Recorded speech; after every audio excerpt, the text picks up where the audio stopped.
क्या आप जानते हैं कि एक शख्स ने अकेले दुनिया भर में जंगों को हुआ दी? विक्टर बाउट, जिसे मौत का सौदागर कहा जाता था, दुनिया का सबसे बड़ा हथियारों का स्मगलर था।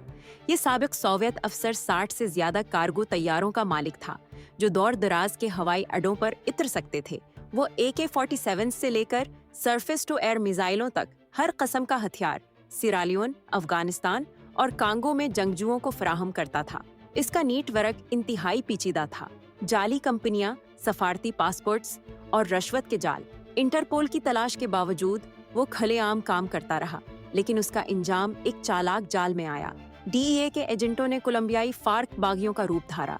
जब वो इन्हें हथियार बेचने आया तो गिरफ्तार हो गया। न्यूयॉर्क में उसकी सजा ने जाहिर किया कि एक आदमी कितनी तबाही मचा सकता है।